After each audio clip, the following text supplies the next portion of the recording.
Hello friends, कैसे हैं आप सब। आशा करती हूँ आपकी तैयारी बहुत अच्छी चल रही होगी और बहुत अच्छे से अपनी स्टडी कर रहे हैं। ठंड में अपना ध्यान रख रहे हैं। आज हम शुरू करेंगे मेसोलिथिक कल्चर के बारे में। जो इंडिया में मेसोलिथिक कल्चर कैसे फ्लोरिश हुआ, कब फ्लोरिश हुआ और इसकी क्या पिक्यूलियरिटीज़ रही हैं और इसे कैसे करेंगे, किस तरह से आप आंसर राइटिंग करेंगे, इस चीज़ को ध्यान में रखते हुए बताऊँगी मैं। ठीक है, तो इसमें जो फर्स्ट पॉइंट है वो वही बात कही जा रही है जैसे अभी तक हमने पैलियोलिथिक में देखा कि लास्ट आइस एज तक पैलियोलिथिक स्प्रेड था, यानी सबसे ज़्यादा लॉन्गेस्ट स्पैन किसका था, पैलियोलिथिक का। तो towards the end of the last ice age मतलब Gunz, Mindel, Riss, Wurm is the last ice age. ठीक है, तो जो those who had adapted themselves to the glacial and pluvial environment found themselves to the receiving end. ठीक है, तो glacial जैसे आप देखे होंगे कि नॉर्थर्न डायरेक्शन में ग्लेशियल चल रहा था, लेकिन साउथ में यानी अफ्रीका की तरफ प्लूविएशन चल रहा था। ठीक है, इवन इंडिया में भी साउथ इंडिया की तरफ प्लूविएशन चल रहा था। तो ये सारा कुछ अब धीरे धीरे रिसीडिंग स्टेज में आ गया था।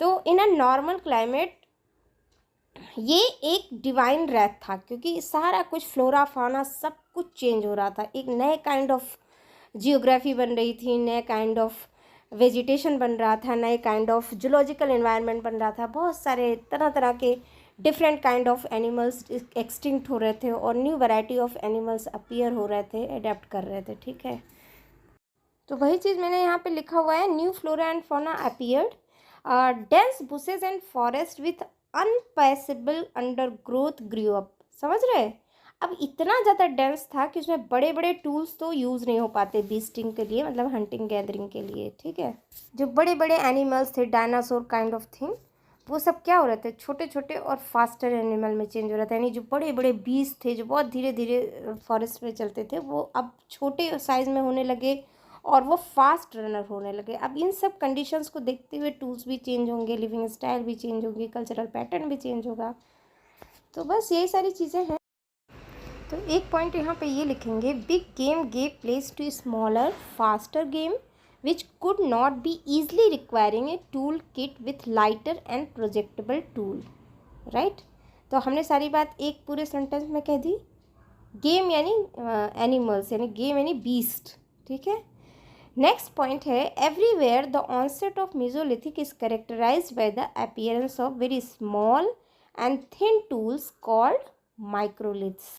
अब कितने बड़े टूल को हम माइक्रोलिथ कहते हैं, तो वही बात यहाँ पे है। These were about 2 to 6 centimetre in length and 0.5 to 1.5 centimetre in breadth. See how mini या मिनिस्क्यूल आप कह सकते हैं, कितने छोटे थे ये। ठीक है, और यही नहीं, ये बहुत ज्योमेट्रिक थे, यानी बहुत ज़्यादा इनमें पैटर्न था, ज्योमेट्रिकली बहुत एडवांस थे। तो नेक्स्ट पॉइंट है, though generically similar to upper palaeoliths the effort was made to shed off mass. अब यहाँ पे क्या है कि भाई ऐसा इतना ज़्यादा फ्लेकिंग करो कि सारा उसका मास कम हो जाए, छोटे छोटे छोटे छोटे छोटे फ्लेकिंग करते गए, उसका सारा कुछ निकाल दिया। ठीक है, तो एक kind of small tool develop हो गया। ठीक है, अब ये इतनी बात समझ में आ रही है कि how they can prepare their mesolithic tool या माइक्रोलिथ्स। फिर ये क्या करते थे, these tool were mostly fitted into wood, bone और जॉ ऑफ लार्ज एनिमल्स। तो इस तरह से एक क्या बन गया, एक कंपाउंड टूल बन गया। तो यहाँ पे मेसोलिथ में क्या है, they are using compound tools. ठीक है, अभी नेक्स्ट पॉइंट है, on the basis of shapes 2 major types of microliths are recognised, geometric and non geometric. तो the former were triangular, trapezoidal, lunatic और crescent in shape.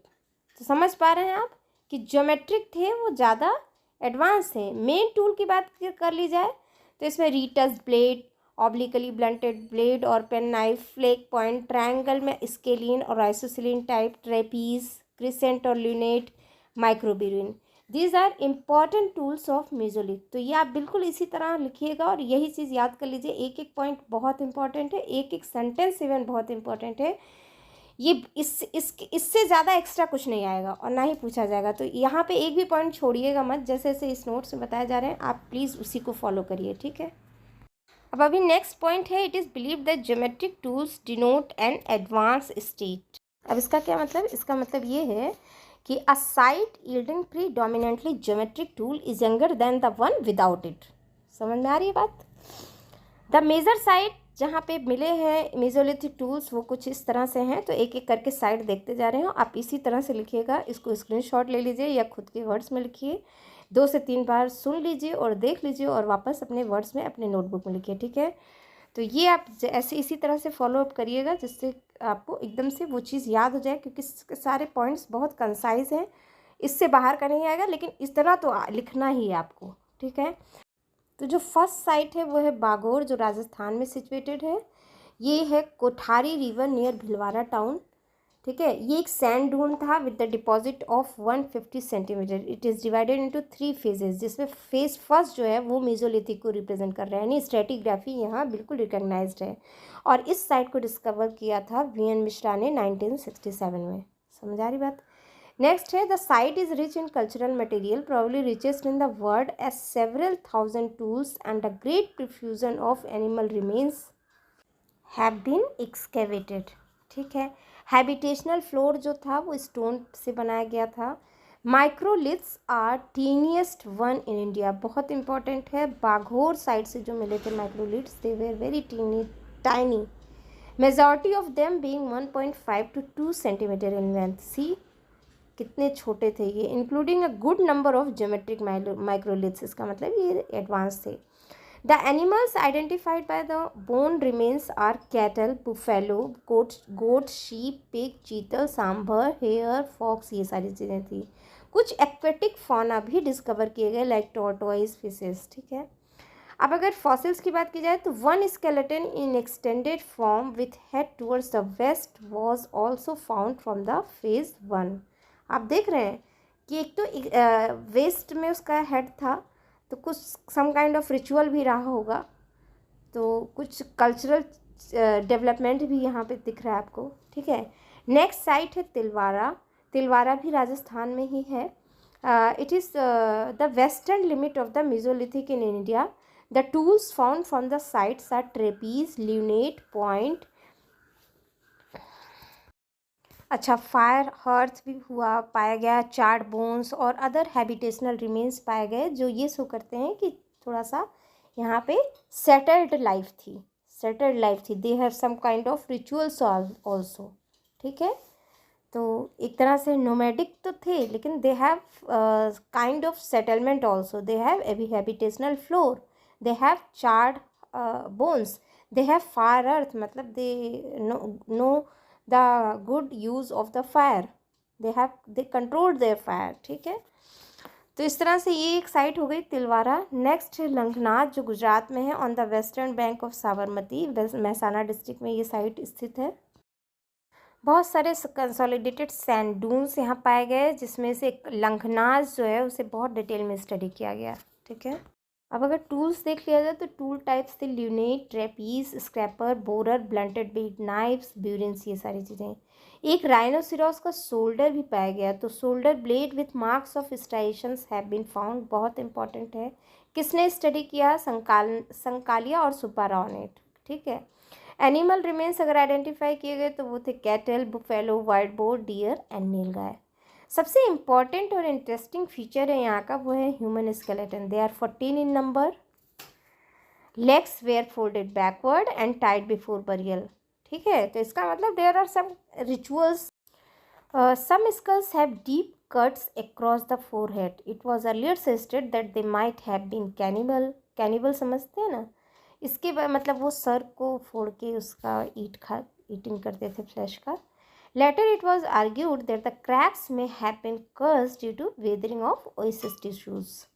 It has been dated as being contemporary of Harappan civilization by radiocarbon dating. तो आप समझ रहे हैं, एक तरफ civilization आ गया था, दूसरी तरफ हम मेसोलिथिक फेज में भी थे। अब बात कर लेते हैं एक बहुत इम्पॉर्टेंट मेसोलिथिक साइट की, वो है सराय नहर राय, जो यूपी में है, ठीक है। तो देख लेते हैं क्या क्या इंपॉर्टेंट फीचर थे इस साइट के। It is situated on the bank of Horseshoe Lake, about 15 km from Pratapgarh area near Allahabad. This site is rich in Mesolithic culture material. It was studied in detail by G.R. Sharma. तो ये सारा चीज़ अपने words में लिख लीजिएगा। Habitation की बात करें जो एक्सकेवेट किया गया था वो अप्रॉक्सीमेटली 2000 स्क्वायर मीटर में था। लिविंग फ्लोर था 5 into 4 metre with post holes in 4 corners were excavated. The floor is limited with burnt clay lump and charred animal bones. Many hearths were also found. Next point is 13 skeletons have been excavated. They are buried in an extended position with one arm placed diagonally across the abdomen while the other lying along the body. See किस position में वो burial मिली, ठीक है, वो fossils मिले। Head was invariably towards the west, आप समझ रहे हैं, वेस्ट की ही तरफ मिल रहा है, यानी they have some kind of belief. It is clear that they had a well-developed burial tradition. One of the skeleton has a microlith pierced into the rib, pointing towards the possibility of feud or warfare. But they were not sure कि warfare हुआ ही होगा. Microliths and a particular type of shell was also buried with them. Tool types are mostly point, lunate, trapeze, bladed arrowhead, burin, ये सारी चीज़ें पाई गई। तो these are the important points of the Sarai Nehar Rai of the Mesolithic period, तो आप ये ज़रूर लिखिएगा। दूसरी साइट है या नेक्स्ट साइट की बात कर लें तो वो पाई गई वेस्ट बंगाल में, यानी बीरभानपुर में। तो on the river of Damodar near Durgapur railway station Birbhanpur was discovered by B Lal in 1957। याद रखिएगा, this site is considered non geometric because trapeze and triangles are not found. तो आप ये ध्यान दीजिएगा which kind of tools are geometric and which kind of tools are non geometric. Borer, point, scrapers and burins made on milky quartz are found. Tools are mostly found from the surface.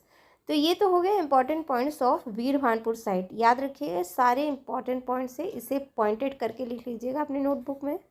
Next site देख लेते हैं, MP में पाई गई। ये था, इस site का नाम था भीमबेटका, बहुत इंपॉर्टेंट है, जो पहले भी मैंने डिस्कस किया है भीमबेटका से। इस site with about 700 cave in Raisen district of MP and studied by VN Mishra. अब तक तो याद हो गया होगा आप लोगों को, भीमबेटका की बातें पहले भी कई बार की गई हैं। Bhimbetka is famous because it was occupied by people through out in prehistoric times. One of its cave named Third F23 yield rich geometric tools. Unlike other sites in central and south India, a change of raw material to chalcedony is first noticed during Mesolithic period. समझ आ गई बात? अब south भी देख लेते हैं। South में तमिलनाडु में तिन्नेल वैली या टेरी साइट करके था जहाँ पे हमें मेसोलिथिक साइट्स मिले। तो देख लेते हैं। A series of fossilised and sand dunes are situated along Tamraparni river in Tinnevelly district. These sand dunes are locally called terries. Important है, these are not lateritic but as red as laterite and rich in microliths made on chert and fossil wood. Next point बहुत important है, its most unique feature is the presence of pressure flaked bifacial points not found anywhere else in India. तो ये important points है, इसे आप ज़रूर लिखिएगा अगर इस साइट की बात की जाए तो। इसको डिटेल में स्टडी किया था अयप्पम एंड ज्यूनन ने। The tool industry shows most primitive features typologically, back plates, scrapers, points of many types, burins, lunate, triangles, ये सारे इंपॉर्टेंट टूल्स थे टेरी साइट।